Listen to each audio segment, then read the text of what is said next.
We'll call this meeting of Labor and Industry Finance and Policy Committee to order for Tuesday, April 16th. April 16th. We do have a quorum. First order on business is approval of the minutes from our last meeting. Here we go. And Representative Greenman, did you get a chance to look at the minutes?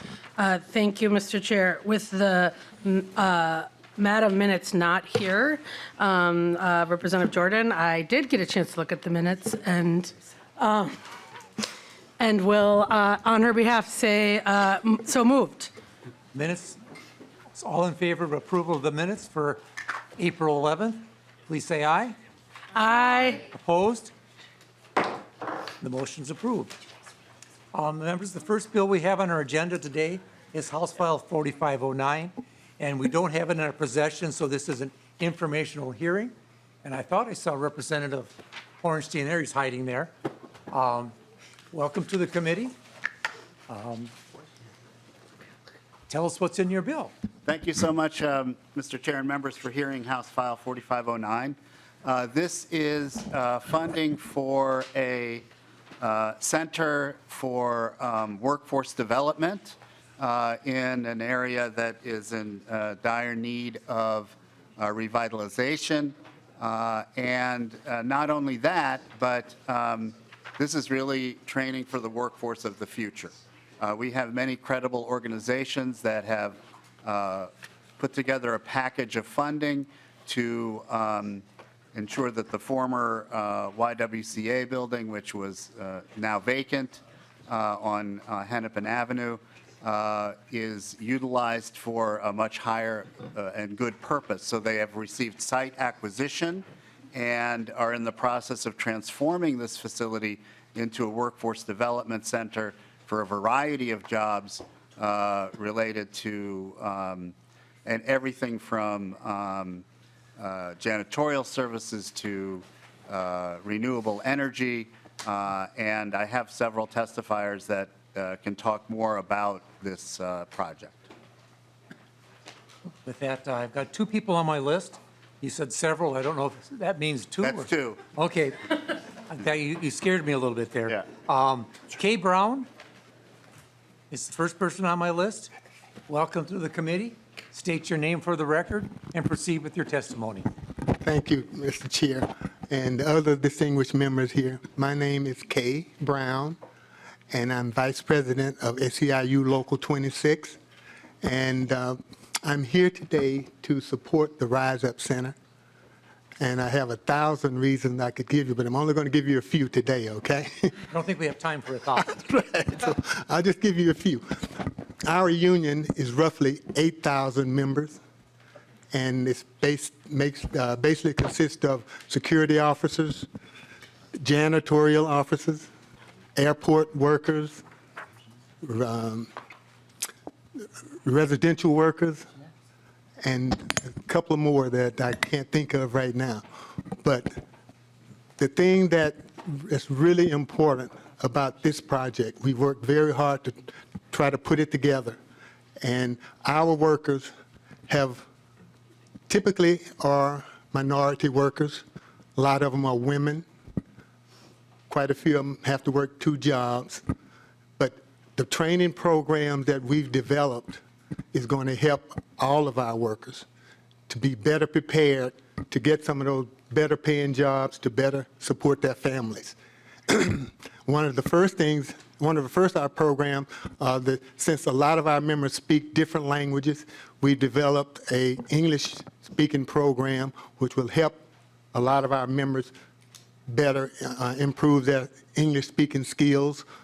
We've had several members go through that program already. And one of the next program that we have available is the high-rise window cleaners. We've developed an apprenticeship program and has gotten it approved through the Minneapolis. And basically every window cleaner high-rise window cleaner in Minneapolis is going to have to go through our apprenticeship program, which is basically going to train them the proper way to clean high-rise windows and with the proper safety involved in doing that. The next one we have is our green cleaning certification program, where a lot of our members have gone through that program and gotten certified to do green cleaning and prepared them to get better paying jobs. And last but not least is the CSS program, which is Community Specialist. And that program in itself works with the Minneapolis Police Department, not for the Minneapolis Police Department, but work with them closely. And they've been dispersed out throughout the communities within Minneapolis. And just by this program, it has reduced crime in the neighborhoods in Minneapolis. And the training is very intense, roughly about 140 hours worth of training. We've gotten our first class through, and they are currently deployed throughout the neighborhoods in Minneapolis. And it's really been working well for us. And the thing about this program, our vision for this program, we wanted to not just do it in Minneapolis, but spread it throughout the other towns within the Twin Cities of Minneapolis. And hopefully, we can take it statewide so we can help other higher crime areas in other states. But this is a program that we're really excited about. And the thing about this training program is we've negotiated with the employers to basically fund the training that we've already just established, and it's in progress right now. And to look at it from that standpoint, we've done the training, we've developed the training programs, and we really look forward. We've done a lot of work in putting this program together, this project together, and to get it across the finish line, we really do need your funding support, and we would appreciate that. And going forward, I just want to thank you for this opportunity to testify before you. And we believe that this program is not only going to help our employees, but it's going to help our employers and the state of Minnesota, because our members are going to be better trained and better prepared to get some of those higher paying jobs that we're looking for. And not only that, the Rise Up Center, where it's located, is going to help not only our members, but other union members and the public. I mean, our training is going to be open and available to the public, that hopefully we can better prepare them for better paying jobs. So we really solicit your support in the funding of this program. And I understand that you have a lot of other programs, but we believe that this program is one should be given a great deal of consideration. Thank you very much. Thank you for your testimony. The next person I have on my list is Deborah Brokoff. Again, welcome to the committee. State your name for the record, and you proceed. Thank you, Chair Nelson. My name is Debbie Prokoff, also known as Deborah, and I'm here with the Minnesota Training Partnership to speak in support of House File 4509. Minnesota Training Partnership is a 501c3 workforce development organization that creates pathways toward sustainable careers through collaborative partnerships. We work with unions, community organizations, community colleges, and employers across multiple industries to build on-ramps to family-sustaining jobs. And we are a proud partner in the Rise Up Center Workforce Development Hub. A key focus of our work is expanding the apprenticeship model of training to non-traditional industries. The apprenticeship model is the gold standard for worker training, allowing apprentices to earn a living wage while building the skills for a long-term career.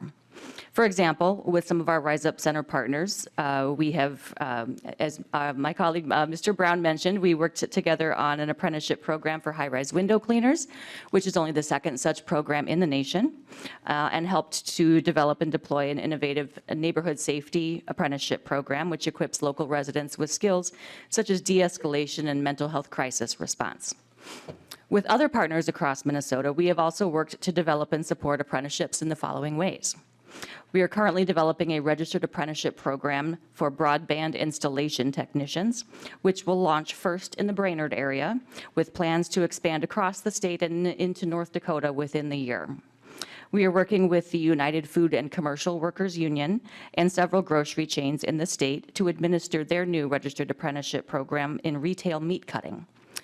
We are sought after for our expertise in the Industrial Manufacturing Technician Apprenticeship Program, which helps manufacturing workers upskill and certify their knowledge.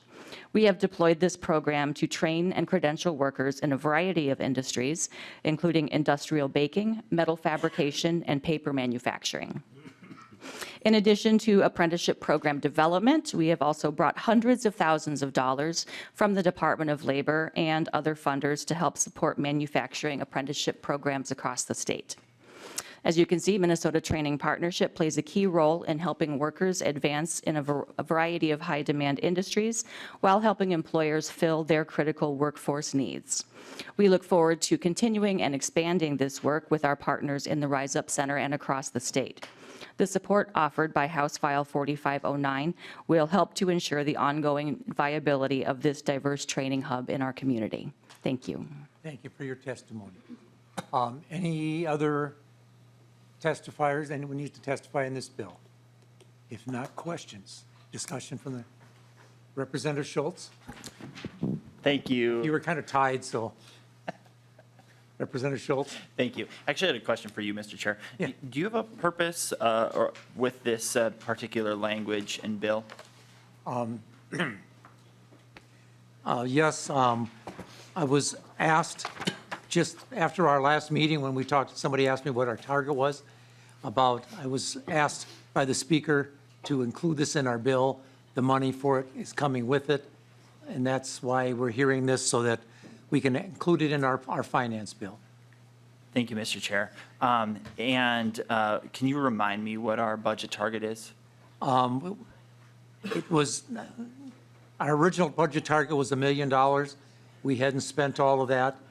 This was added to it. And now our budget target, I believe, is 9,000, what? 9 million, excuse me, 9 million. I'm looking at the number, but 9,571,000, something like that. I have to go back and check what it was, but I think that sounds about right. All right, thank you, Mr. Chair. That's super insightful, so I'll yield back. Representative Myers. Thank you, Chair Nelson. Thank you, Chair Hornstein. Just a couple questions on this. You know, you put this in, is there going to be any additional funding through either city, private, union, anything like that for this project? Chair Hornstein. Thank you very much, Mr. Chair and Representative Meyer. Yes, in fact, there are a number of different partners involved, and I think that we have a testifier that can give you a lot more detail on that. But there's private foundation money. I believe there is a pending relationship with the city and several others. So. And I think we heard one testifier, Chair Hornstein, I believe the one testifier said they were getting employers to kick in. I know I'm a former apprentice with the carpenters, and our contractors pay into the apprenticeship fund to pay for it, but I'll let your speaker. Welcome to the committee. State your name for the record and proceed with your answer. Thank you, Chair Nelson and representatives. My name is Madison Rogers. I'm on the development team for the Rise Up Center. Regarding other funding sources, leadership of Tending the Soil and the coalition that make up the Rise Up Center are relying on Minneapolis funding through relationship building. They're meeting with the community, Eric Hansen, the Director of Community Planning and Development, next month, as well as we just submitted applications for the Minneapolis Development LCDA and TOD grants last Friday. We are evaluating banks from proposals for lending partners for acquisition and the redevelopment. And we're also a group of organizers, so we're working on a capital campaign strategy and state legislative asks. Representative Myers. Thank you. And just a couple follow-up questions for the testifier, if that's okay. Representative Myers. For this project as a whole, do you have so I sit on capital investment, so I'm just trying to get a better understanding of what the total cost for the project is. Yes, so thank Ms. you. Ms. Rogers. Yes, thank you, Representative Nelson, or thank you, Chair Nelson and Representative. So our total funding budget is $22,550,000. And with the funding sources we plan to collectively go after, we project to be able to meet that goal. Representative Myers. Thank you for that. Do you have any confirmed funding sources as of right now? As of right now, Rogers. thank you, Representative Nelson, or Chair That's okay, Nelson. that's okay. Yes, this is my first time, so I'm learning the It's the formality, way. yes. So for the acquisition of the site, the YWCA, that will be the former Rise Up Center, we have the acquisition fully funded. Our applications we submitted last Friday will now begin funding towards the redevelopment, which will be catering the former YWCA into the space that is suitable for workforce development. Representative Myers. Yep, and final question, and what was that dollar amount that you guys have confirmed for that purchase? Rogers. Thank you, Chair Nelson. Roughly 4.8 billion. No. 4.8 million. Yep, 4.8 million, okay. yes. That's it, thank you. Any further questions? Representative McClendon. If you raise your hand, I don't have to look at the eyes. I know we joke about that, but Thank you, Mr. Chair. so we know. Well, Representative Myers asked some of this up. So you have 4.8 million secured. You have 22,550,000 as a total target. This would be 9 million more. How much of this is the cost of between acquiring the land and then remodeling the land to suit the needs? It would be the first question. Ms. Rogers. Thank you, Chair Nelson and Representative. So I can break it down. We have about 1 million we received from the City of Minneapolis legislative budget last year, as well as the 1.5 we received from the 2023 state legislature. And then we're working with a lending partner. We haven't decided which, but that would provide a bridge loan so that we could make it to the roughly 4.8. So total that's already been allocated to us would be 2 million plus the roughly 2.8, which would get us to 4.8 for the acquisition. Representative McClendon. Thank you, Mr. Chair. Okay, it wasn't quite what I was trying to get to, but that's okay. Once this is completed, how many people will be there employed training other people? Do you have a number projected? Ms. Rogers. Thank you for the question, Chair Nelson and Representative. So based out of our coalition members, which are SEIU, Local 26, Minnesota Training Partnership, New Justice Project, Unidos Minnesota, I know I'm forgetting one more, Tending the Soil, and one other organization that I'm forgetting. But, so all of those organizations are going to collectively house in this Rise Up Center. So they all represent numerous employees. We could say we've roughly used 10,000 existing members, but the Rise Up Center, as previously stated, will be open to non-member or non-union member employees too, looking to get skills and higher paying jobs. So we're really hoping this is a hub for all workforce in Minnesota as our organizations extend to central Minnesota, southern Minnesota. We're hoping we can expand upon 10,000 folks. Representative McClendon. Thank you, Mr. Chair. So I guess what I'm trying to find out here is, in this workforce center, how many people will be employed specific? Is any of this money for operational cost going forward, or is this all an acquisition, remodeling cost, and just getting up and running? Or, I mean, I'm trying to understand the structure. Is it? Yes, so. Rogers. Thank you, Chair Nelson. None of this funding is for operational. However, these organizations are co-locating. So they already have their respective budgets, and they will continue as separate entities, separate organizations in this organization, or in this physical building. So they will remain their average number of employees, their average budget that's already determined. It'll be more of that they will be located in one spot, which is kind of capital utilization of having one funding request for all of these organizations, so that they can still organize individually and be in the same space to benefit and partner together to offer workforce training. The specific employee per organization, I do not know, but the general rule of thumb is just the organizations that make up this Rise Up Center will be the same organizations as they stand now, but in one building together. Rep. Macklin. Thank you, Mr. Chair. So with all these organizations, are they also contributing to the cost of not only the ongoing, like, say, rental cost, but also into the startup cost to get this to this building in the shape that which they want it? Yes. Ms. Rogers.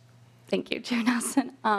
Yes, and thank you, Representative. So we have some fleshing out to do, but we are working with Trina Schoberg from Winthrop and Weinstein. She's also on our development team, and she is currently coming up with an ownership structure. It'll be similar to, we have 4 organizations that will be the owners of the space, and all will contribute to a mortgage, such as a rent payment. It'll be each organization will pay into total rent and total mortgage. So it'll be broken up per organization, if that, yeah. Am I? Feel free to, yes, ask me to clarify. Thank you, Mr. Chair. I think I kind of have a gist of this. So basically, you're asking for, in part, economic development to fund $9 million of this project, plus the $1.5 million you got last year from the state, plus the $1 million from Minneapolis, and then whatever you're going to borrow. Is there any long-term plan? I mean, we see different entities do this stuff all the time, but they do it at their own expense to create something. But so I guess that's where I'm trying to like figure out, is there like a long-term payback on this? I mean, is that part of it? To be taking all this taxpayer money and making a nice building, but is there something coming back long-term, like as far as this thing progresses on? I mean, I understand where the facility is, and you know, I was trying to read through some of the websites here, but, and then the long-term goal of where this all goes. I mean, I read something to the effect of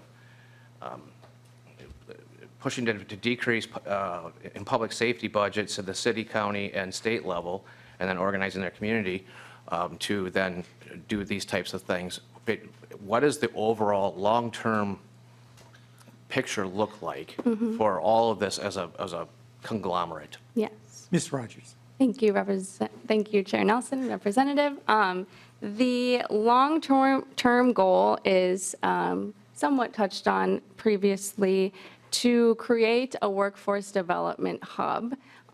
Since the aftermath of COVID, employers are reporting, in short, not having enough employees with the necessary skills to complete work in the construction industry and the hospitality industry. So this is a response to that, to get employees that may not have the necessary skills, get them the skills, so that helps employers to have skilled workers, and then to expand jobs for folks that are having a hard time receiving those jobs if they don't have the skills if English isn't their first language, to provide a hub where people can come, get necessary skills, and then go out and get higher paying jobs, contribute to the tax base. And so kind of the buy-in through the organizations is through capital campaigning. They will do their own fundraising, their own organizing to help meet this goal of 22.55 million. And then the takeaway is hopefully that the people that they train can go out and contribute to economic prosperity in ways they're not able to do so right now. Representative Meckland? Thank you, Mr. Chair. Thank you for that. Another question I have, I've been reading through this, it talks about rent stabilization, city or state-owned housing. Part of the problem, we hear about rent stabilization, but yet property taxes keep going up, and there's got to be a push come shove. But if this would be owned by city and state housing, so how would the property taxes and the stabilization be addressed? As, I mean, everybody's taxes have gone up exponentially in the last couple of years, so how do you maintain stable rent when it's basically the city that keeps, you know, the state government with, you know, the lower ones? So how do you stabilize that, or is it just basically cost shifted away from these areas? Ms. Rogers, I think it's a little beyond what I'm reading in the bill, but Ms. Rogers. Thank you for the question, Chair Nelson and Representative. I am not familiar with the rent stabilization in congruent with this project. However, our legal team that these coalition members have hired, they are working on an ownership structure so that the 4 owners of this space will, and the tenants will find a system and a budget that works for them so that they are able to stay in this space and, you know, live out their mission of the Rise Up Center. So I don't know that question, but I know that that is a reason why we are working with our legal team. That's all I got. Thank you, Mr. Chair. Representative Greenman. Thank you, Mr. Chair, and I really appreciate this bill. I'll say that I don't think this is housing, so I don't think the issue of housing and whatever the rent piece is. I will say, as a plug to Minneapolis, as we're the one city in the country where rents actually haven't gone up because we're building housing, but that's outside the scope of this bill. What I do know and what is in the scope of this committee is our workforce shortage and our workforce crisis and worker safety. And what I am really excited about, this YWCA used to be my gym, and I know when it closed, it was a big community hub, and when it closed, there was a lot of concern about how it was going to sort of continue to maintain that role, and so I'm really excited about this. I also am excited about the way that it's going to provide our region what we need, which is trained workers, which is a space where we're investing in people, and I think that that's what our investment is for.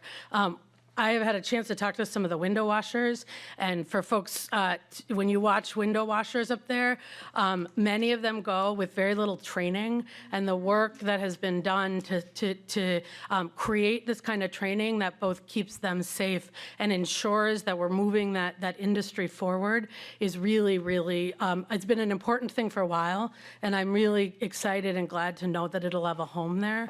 So it's more of a comment than a question, but I think in the scope of this committee is absolutely how do we help our economy build and train workers, because we hear in every committee I'm in, we hear about how we don't have enough trained workers, we don't have enough skilled workers, and our job here is to make sure that workers have the support they need to make a family-sustaining wage and give back to their communities. So I am really excited about this project. Thank you for all the work you've done.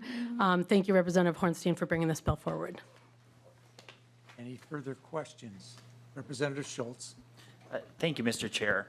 And Ms. Rogers, a question for you would be, at which this is fully up and operational, how many people is this going to serve on an annual basis? Ms. Rogers. And that might be an unknown.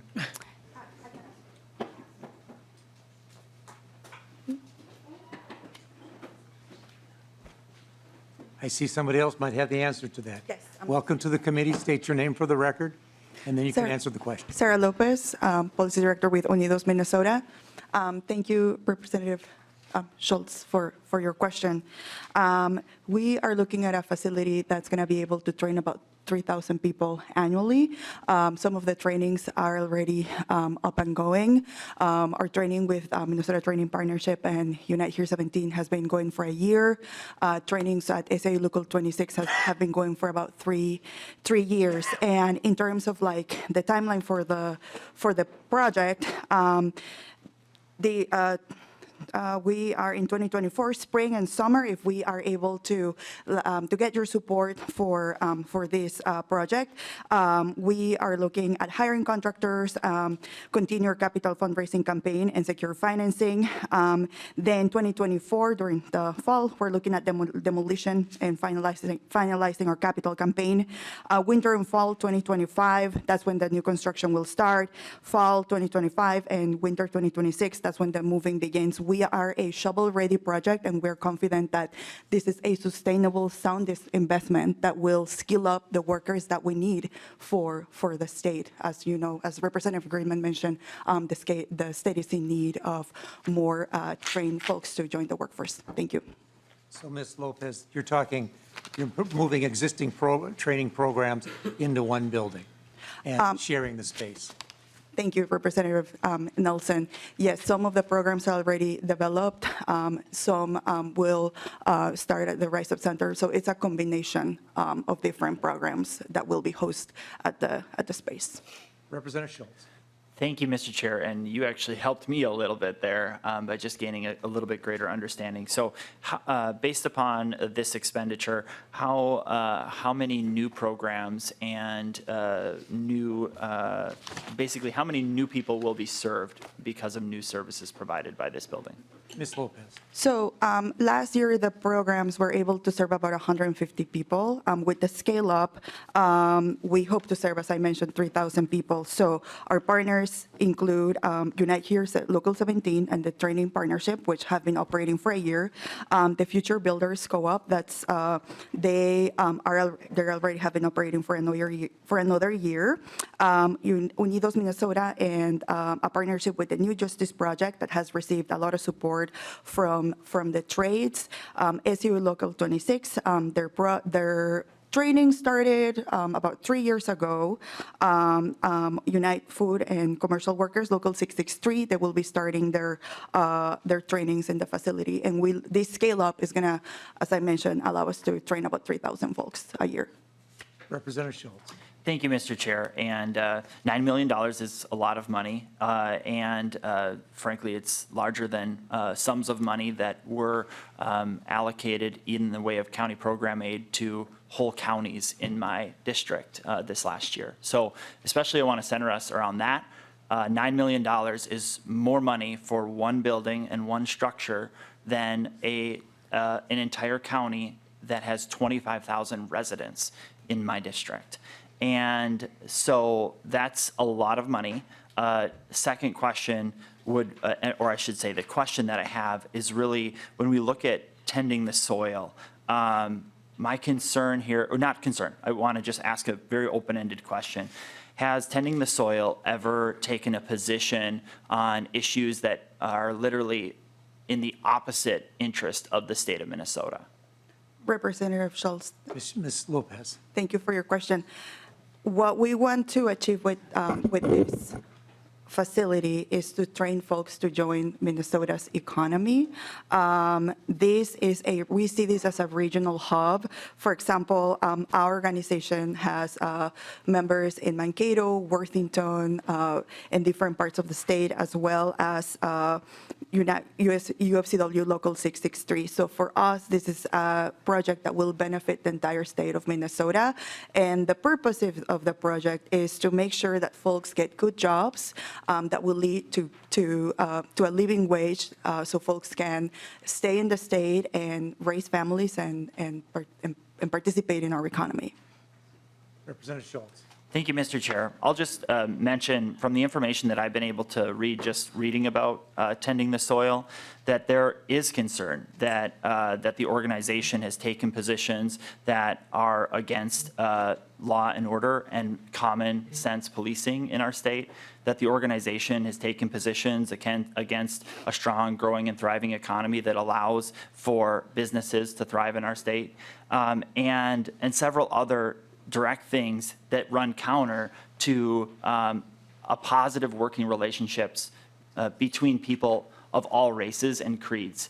And those are the positions that this organization has taken in the past, and are literally written on websites that that are before this committee. Tending the Soil literally has taken those positions in the past, and that's why I would just want that to be a part of the public record as we move forward. Thank you, Mr. Chair. Thank you, Representative Schultz. Representative Chair Hornstein, if you want to wrap up. Well, thank you, Mr. Chair and members, for good discussion and good questions, and I ask for your support. And with that, we'll lay this one over. We're not taking any action, but we're going to lay it over. And thank you for your testimony, and thank you to the testifiers. Now, members, I'll move House File 5217 to be in front of us. This is our bill, going to be our finance bill for this year. And I will ask the staff to walk through the overview in the spreadsheet. Who's going first? Ms. Roberts. Mr. Chair and members, you should have the spreadsheet in your packet. I will go through this pretty quickly, so let me know if you have questions afterwards. The first agency is the Department of Labor and Industry and the Labor Standards Division. This is where the general fund spending in DLI is. You can see there's a tails correction related to last year's bill for the DHS Nursing Home Standards Board. There is $141,000 in one-time funding for Representative Nelson's private sector personnel records bill, $56,000 for an operating adjustment, and then $200,000 in one-time money that's for education and training related to the misclassification of employees bill. For the Workplace Safety Division, $279,000 from the Workers' Compensation Fund related to the acceptable blood levels for workers bill. There's no net costs for the Combative Sports Division technical fix. For the construction codes for House File 42, there is $707,000. That's for a major rulemaking and a building durability study. And then finally, the last item in Dolly is the contractor recovery fund, the governor's recommendation for increase to that cap. For the Bureau of Mediation Services, the governor's recs were no net costs. You'll see language in the bill related to that. The next item is the bill we just heard, the Tending the Soil, $9 million. And the one thing I want to point out that this is from the general fund, the bill we just heard, and the language in the bill says from the Workforce Development Fund, so we'll need to correct that with an amendment. And then the final spending item is the Department of Health, $174,000, again, for the blood level for safety for workers bill. Moving down to the bottom of the spreadsheet, you'll see the total general fund. Spending is $9.571 million, as the chair mentioned, that was the recently amended target for this committee. And Ms. James.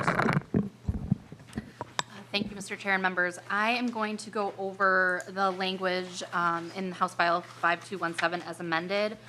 There is a summary in your packets that goes into all of this in more detail, and I'm happy to answer any more questions. So Article 1 are the appropriations that Ms. Roberts just went over. Article 2 is the combative sports provision that contains language from House File 5224 from Chair Nelson. That increases the maximum payment from the Contractor Recovery Fund and makes a variety of policy and technical changes. Article 3 has construction codes and licensing language. That's made of two bills, House File 5338 from Representative Nash and House File 4242 from Representative Kraft. Those provisions would require the commissioner to adopt a more efficient residential energy code in line with the International Energy Code Conservation Code, as well as to allow recovery from the contractor recovery fund for swimming pool installation.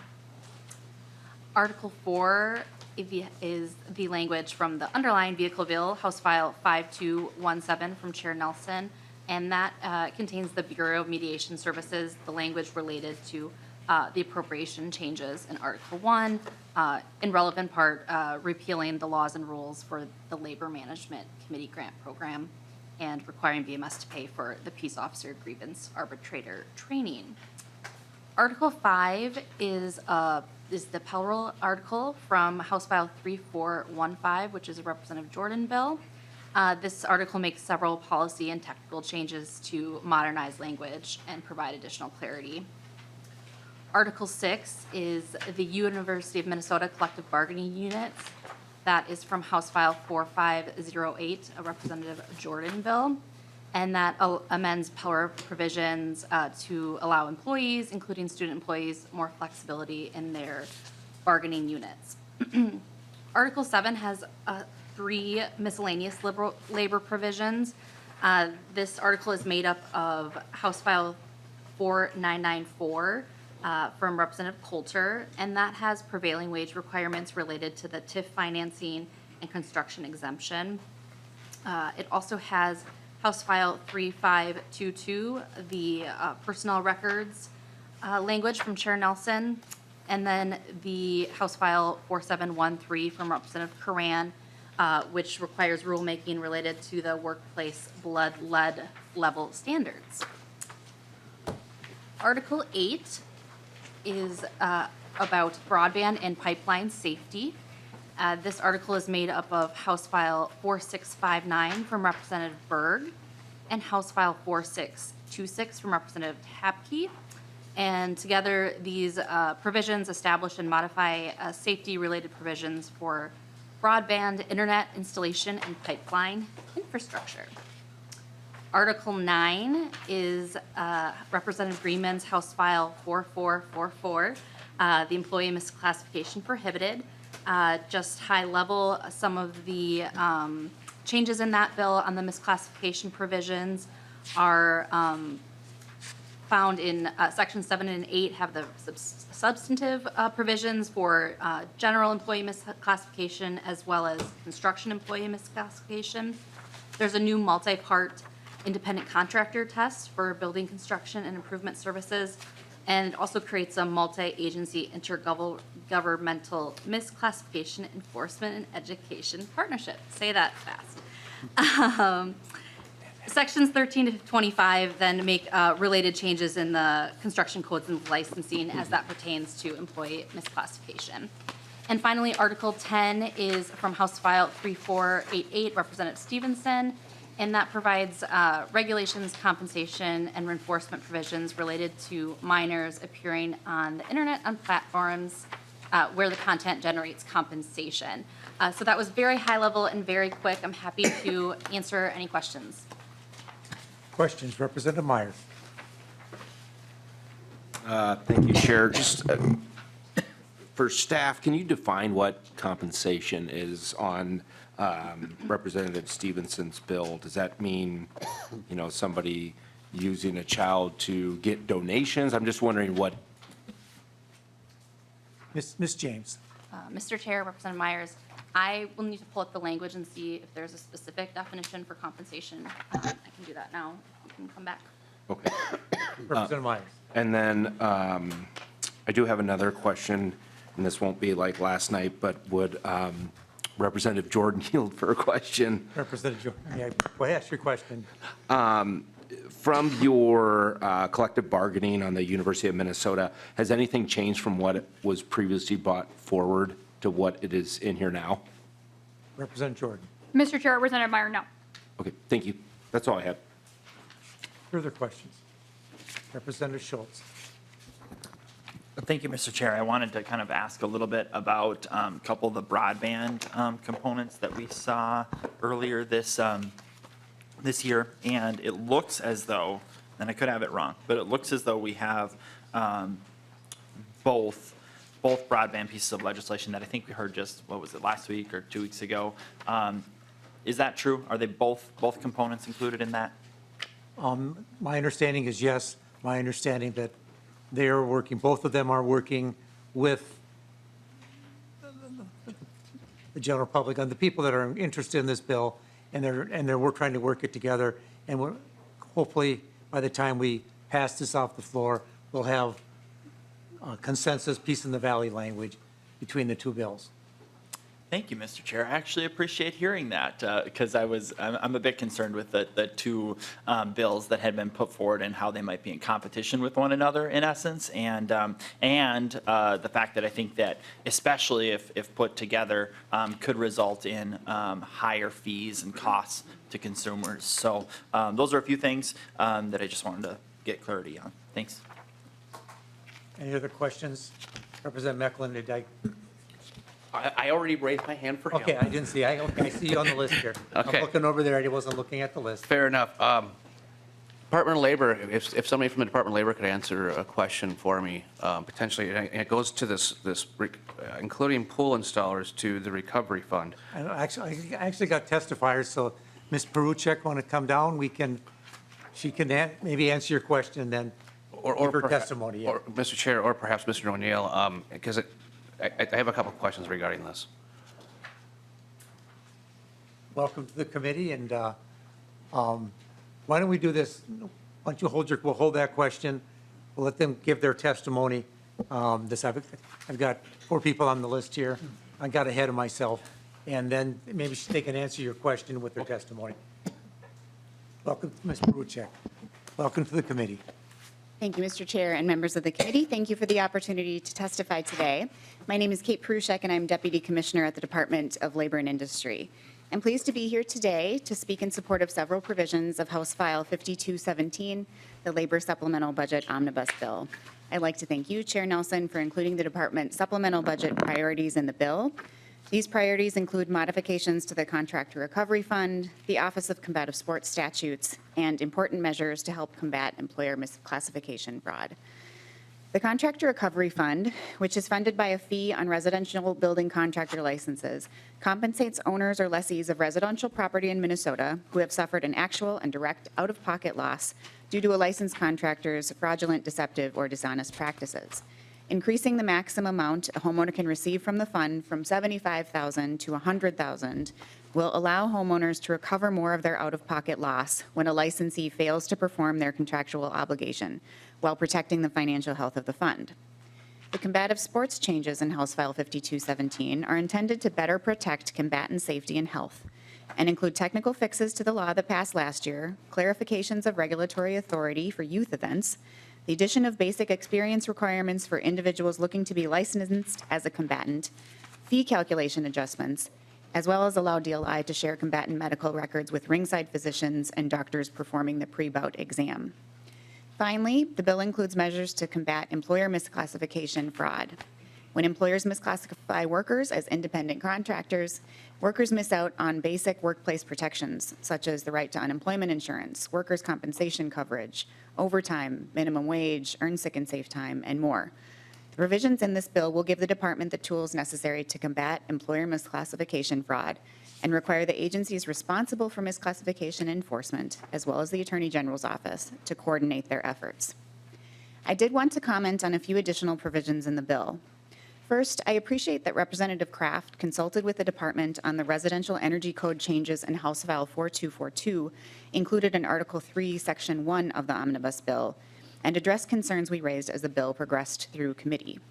The version included in the omnibus, however, neglects to delete a sentence about site energy use intensity on lines 13.9 and 13.10 that was amended out in the Climate and Energy Committee. We recommend the Labor Committee similarly delete this sentence to match action taken in the Climate and Energy Committee. Also in Article 3, the department has concerns with the inclusion of House File 5338 in the omnibus, which modifies eligibility for compensation from the Contractor Recovery Fund to include faulty work or negligence related to private residential swimming pool installations. While we see the benefit to licensure for pool installers, we have concerns about broadening the definition of residential real estate to include pools. As the agency responsible for the health and solvency of the Contractor Recovery Fund, DLI thinks it is important to preserve use and access to the fund for its current purpose, compensating homeowners who are harmed by a licensed contractor's fraudulent or deceptive practices related to home construction or improvement, which supports housing stability and consumer protection. Finally, the department does have an amendment suggestion for Article 8, Section 3 of the bill related to certification standards for underground telecommunication installers. We would like to see the commissioner's role in certification standards for underground telecommunication installers to be the approval of standards on line 37.22 rather than the development of standards. We want to recognize that proponents of the bill have been engaging the department on this proposal and are aware of this suggestion. Thank you again for the opportunity to testify. And I'd just like to point out that the sentence on the craft portion of the bill, that because it didn't get engrossed, because it was heard in the Environment Committee, Energy Committee, because it was adopted there, but because the bill was laid over and didn't get re-engrossed, the language we put in the bill, the delete all, was a mistake or was wrong, and we're going to correct that in the author's amendment going forward. So, and Representative Mecklin, if you want to ask your question for the two here, and then we'll get to our other three testifiers. Thank you, Mr. Chair. And I think you just kind of touched on part of this when it comes to swimming pools.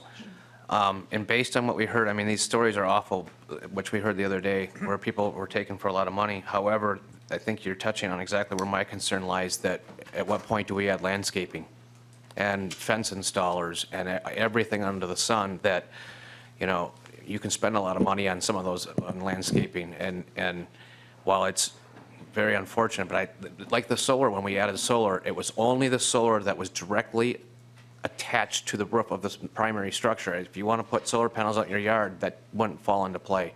That's where my concern comes in, that we're broadening what this was designed for. And, you know, the home is a necessity, the pool is a want. And it's unfortunate, but we saw the same thing in these other cases, and that was my exact concern that I wanted to raise. So I'm glad you addressed that, and hopefully that can get worked out, because it does, I do find it concerning. I mean, I don't know how many pool installers there are, but when you have that few of contractors that specialize in that, but it's that big of a ticket item, you know what I'm saying? It seems like when you look at the number of, I'm not sure what the current license holder numbers are. It used to be 15,000 back in the early 2000s, but after 2008 it dropped down. But, you know, there's a lot of resource putting into it, with luckily very few claims coming out of it. But you start adding all these specialty things, and I would be concerned that it would have the risk of depleting it rapidly. So that's all I had, Mr. Chair. Thank you. Thank you, Representative Mecklin. We'll go on the rest of our testimony, and unless you have an answer. Mr. Chair, Representative Mecklin, thank you for raising that concern. While we are similarly sympathetic to the homeowners who had these problems with their pool installations, we are worried about that slippery slope, and if you add pools, what's next? So thank you. Thank you. The next person on my list is John Thorson.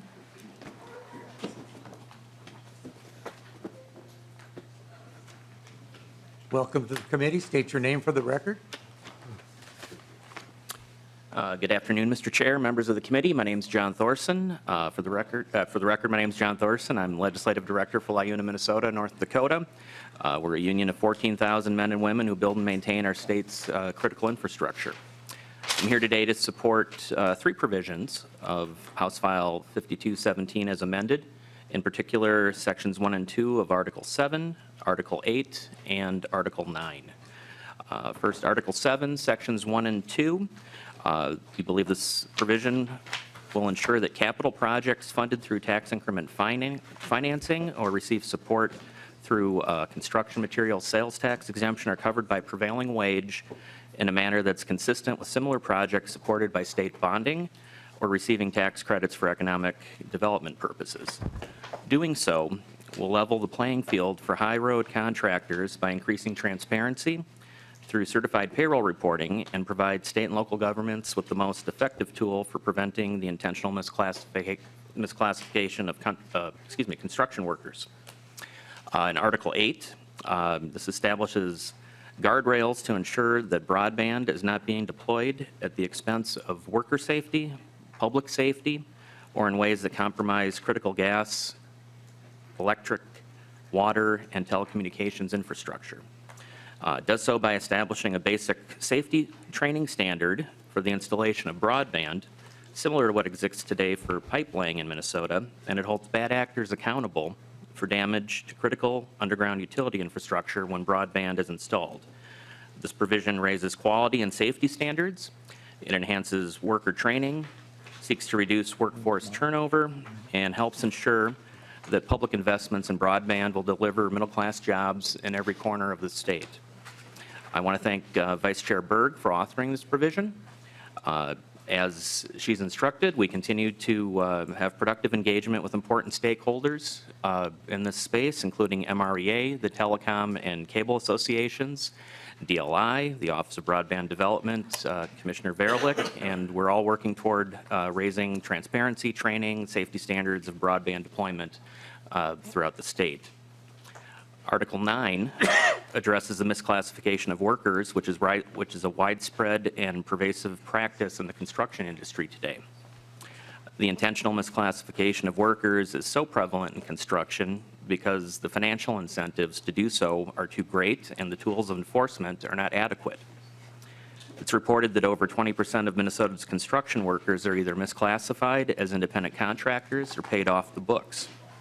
Bottom line, contractors who misclassify workers are not contributing to payroll taxes, UI, or workers' comp. It's a fraudulent business practice that allows them to underbid law-abiding contractors, whether they're union or not, who play by the rules and have high-road business practices. I want to thank Representative Greenman, the Attorney General, Commissioner Blissenbach, for creating more tools to prevent the unlawful exploitation of workers in Minnesota's construction industry. In summary, Mr. Chair and members of the committee, I want to thank you for assembling a strong omnibus bill and look forward to being a resource on the provisions I spoke to as the bill progresses. Thank you for your testimony. Thank you. Next person I have on my list is Jake Switzer. Welcome to the committee. State your name for the record and then proceed. Thank you, Chair Nelson. Members of the committee, my name is Jake Schweitzer. I am the Executive Director of North Star Policy Action. We are a think tank that promotes data-driven solutions to help working Minnesotans thrive. And I'm here today to speak in favor of Article 8 of House File 5217. In 1998, a crew installing broadband cable for high-speed internet in downtown St. Cloud struck a gas line and caused an explosion that killed 4 people and destroyed 6 buildings. More than 25 years later, too little has changed. Just last month, a broadband installation crew working just blocks away from that same site of the 1998 explosion struck an underground phone line, requiring an emergency repair. Our analysis shows that this is no coincidence. Using the most comprehensive data set available, the Common Ground Alliance's DIRT data, we find that broadband and other telecom digging was responsible for 1,385 strikes to underground utilities between 2020 and 2022. This amounts to more than 1 strike per day and accounts for the largest share of damage to underground infrastructure among all industries in the state. When this damage occurs, telecom is hitting essential services with potentially dangerous consequences. Nearly half of all damage caused by telecommunications installation was to natural gas pipelines, such as the one struck in the St. Cloud explosion. While troubling, 2 additional points make this reality even scarier. First, telecommunications installation accounts for fully 60% of damage caused to underground infrastructure during directional drilling. Horizontal directional drilling is a construction technique whose purpose is to minimize disturbance and damage associated with excavation. While electric and gas utility crews operate relatively safely, hitting natural gas lines about once a month during directional drilling operations, telecom installers average 2 gas line strikes per week, accounting for 6 times more damage than their peers working for gas or electric utilities. Second, the amount of broadband installation is poised to accelerate significantly. While the state has spent roughly $35 million per year over the last 10 years on broadband installation, an influx of federal money means this total is set to jump to $130 million per year in the next 5 years. As a result, the safety issues uncovered in our analysis are likely to intensify substantially in the near future unless meaningful reforms are passed. Thank you for the opportunity to testify today. Thank you for your testimony. The last person I have on my list is Dr. Glassingheim.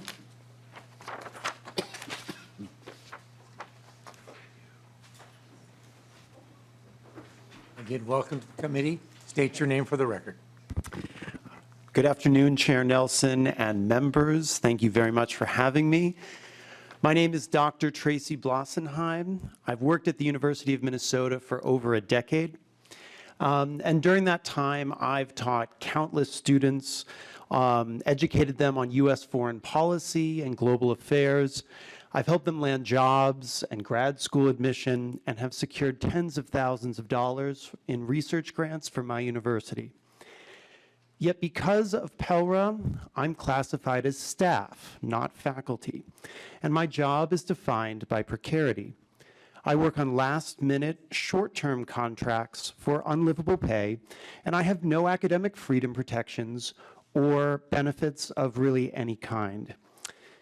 In any other workplace, I would be able to organize with my colleagues to address this problem.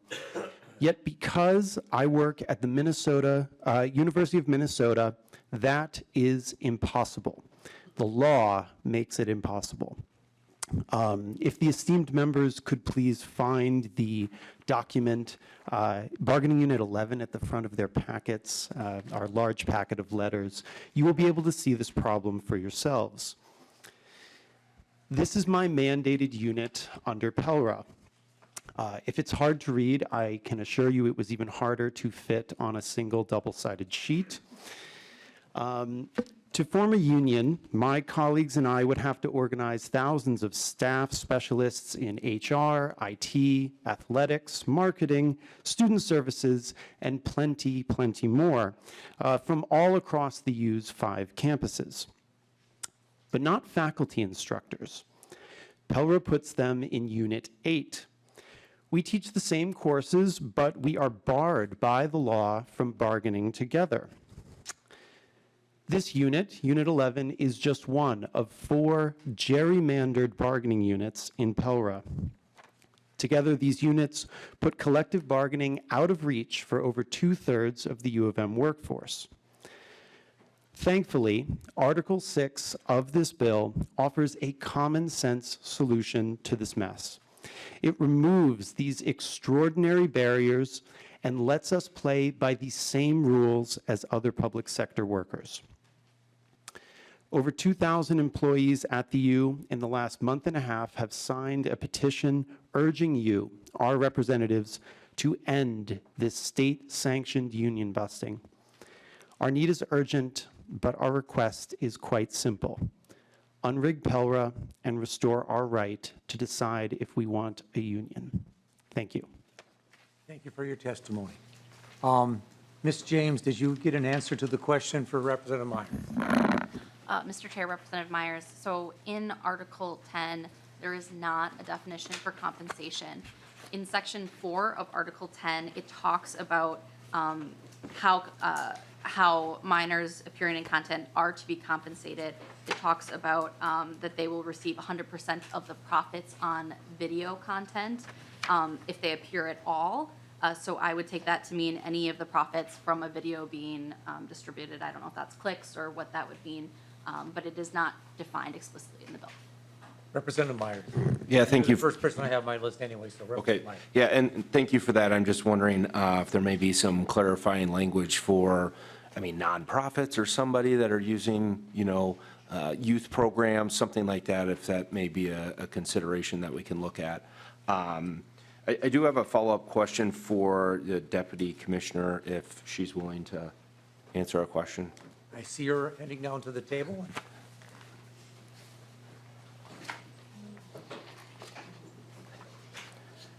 Ms. Perushek. Representative Myers. The question I have, I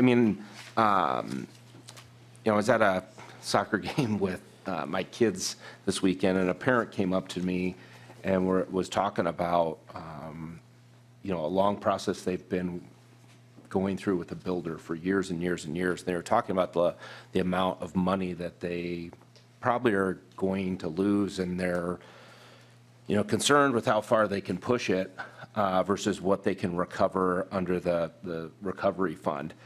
So one of the questions I have was, you talked about somewhat of a balance to go from 75,000 to 100,000. Can I explain a little bit of that to make sure, you had said the fund would need to stay liquid. I'm trying to figure out how that number came about. Ms. Parushek. Absolutely. I'm just trying to find the fiscal note quickly. I know I brought it with me.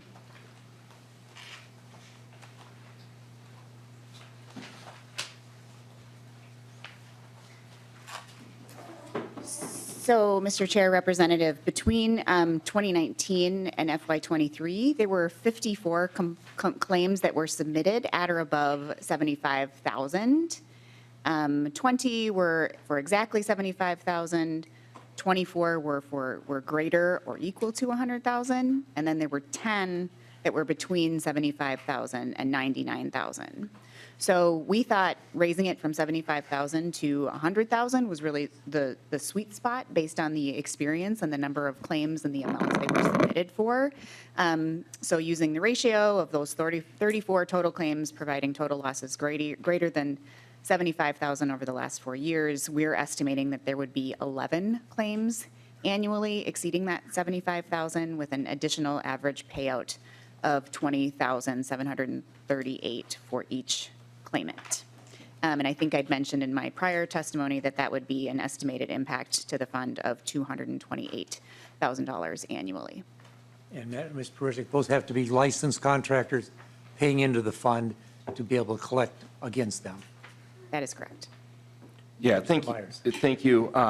You know, it was timely that they were talking to me about it and the fact that, you know, that their damage is going to be way higher than $100,000. And so I really feel for them. And, you know, we've seen with home prices how expensive it is. It doesn't leave some of these people with a lot of opportunities. I appreciate you sharing that. I appreciate that you're raising the dollar amount. I just was rather shocked to hear from, you know, a constituent of, you know, what they're probably going to be out and how they're going to have to deal with that financially. So thank you. No further questions. Representative Schultz. Thank you, Mr. Chair. I do also have a question for the Deputy Commissioner. And kind of going back to that broadband language, working with stakeholders, just a kind of a question based upon the words that you used just a moment ago. What did you mean by approval rather than development as it relates to the broadband installer certification standards? Ms. Parushek. Right, so thank you, Mr. Chair. I believe it's on line 33.7 I had said. Did you say 33.7? 7. Of the delete all. Correct. It was actually, let's see, 37.22. So in the certification standards section, there are 3 responsibilities for the commissioner. So again, if you look at line 37.21 to .22, the Commissioner of Labor and Industry shall develop standards for a safety qualified underground telecom installer. And then what follows, the subsequent list, are various requirements that would be included in that program. And we feel that DLI is not really equipped to be the one to develop those standards. We would prefer that an outside entity experienced would develop those standards, and we would approve them. Got it. Sorry. Representative Schultz. Thank you, Mr. Chair. You know what? I actually think, based upon what you described, I think that is the route that I would suggest as well. And I appreciate your comments and would just continue your collaboration in your work with the stakeholders on this.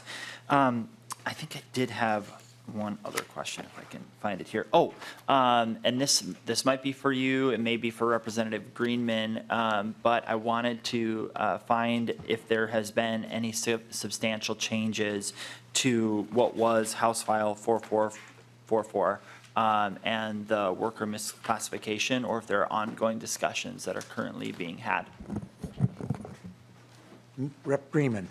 Thank you, Mr. Chair, and thank you, Representative Schultz. And the 4444 was in Ways and Means yesterday, and we just sent it to the General Register. I think, and this should include the language, we made some revisions after we went from labor to judiciary, particularly around the contracting provisions.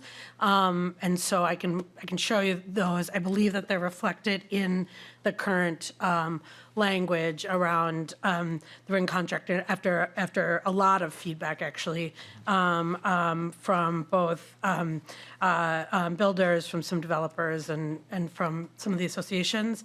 I think there's a few pieces that I think, including the effective date, that we're looking at, but other than that, I feel pretty confident about the bill. And I see Ms. James shaking your head, agreement for what Representative Greenman said, so. So I can be sure. Thank you, Mr. Chair. No, obviously, I do continue, or just encourage collaboration. It sounds like you still have a few different things, but look forward to getting that language in its final form and seeing what we have here, and trying to understand it as best we can. Was there any testimony to that today, or folks on that particular topic that are here that would want to provide some insight? Nobody signed up on the list, and I don't see anybody rushing down here right now, so. Lots of good letters. There's a lot of letters in there. I'll have to review these letters, Mr. Chair, as I continue to learn about this subject area. Thank you. Representative Mecklen, did you have a question? Yeah, just a couple quick ones. Of course. Thank you, Mr. Chair. When the testimony by Jake Schweitzer was given, he indicated that the broadband, there's 6 times more strikes within underground installation. And I guess my question, it might go to the deputy commissioner as well. Right now, we obviously, I mean, I can drive around where I live, and there is a lot of broadband being installed everywhere. I don't see gas companies out there putting anything in. I don't see phone companies putting anything in. I mean, well, they may be putting in broadband, but all of that pretty much is already there. So I have to believe, I would like to think that because there is so much broadband, obviously the numbers are going to be higher of incidents because that's the only thing going in. But in this, where does the locate companies factor into this? And the responsibility or the errors within their responsibility to actually properly mark and identify versus is it the installer that's out there using directional boring, or is it being mismarked by the locates?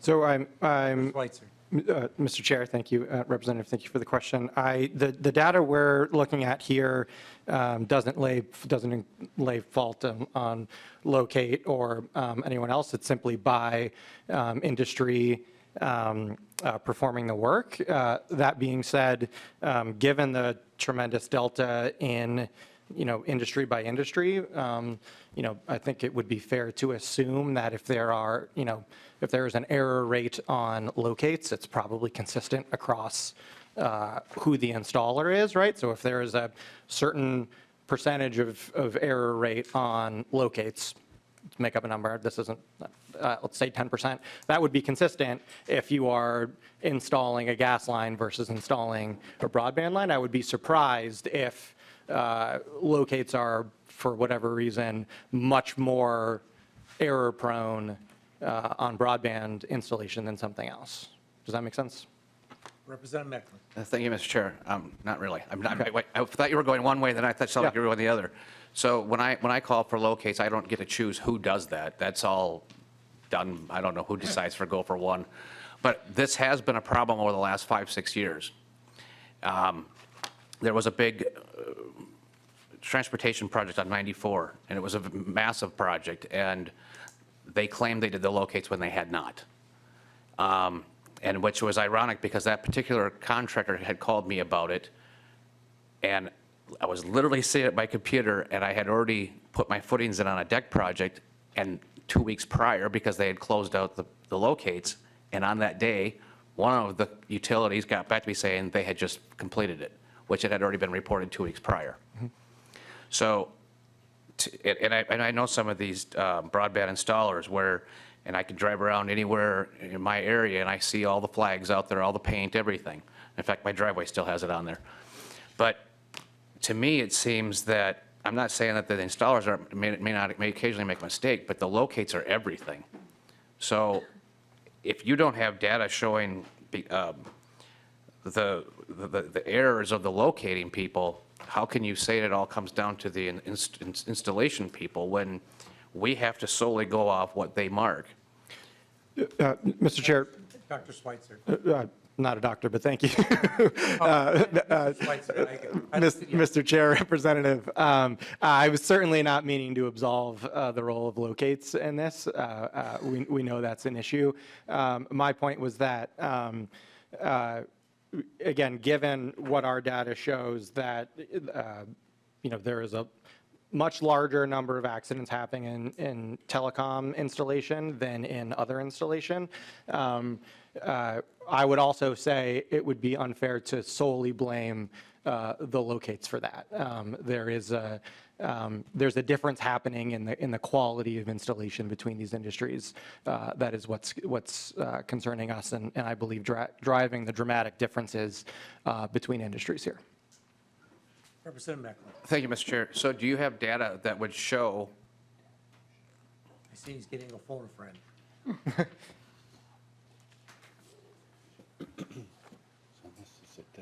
Okay. so, Mr. Schweitzer.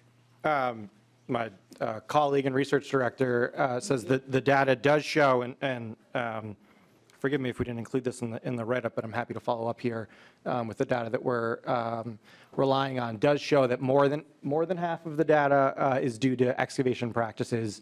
Less than half of the data is due to errors in locate. So happy to follow up with you specifically on that data point, as that's your interest.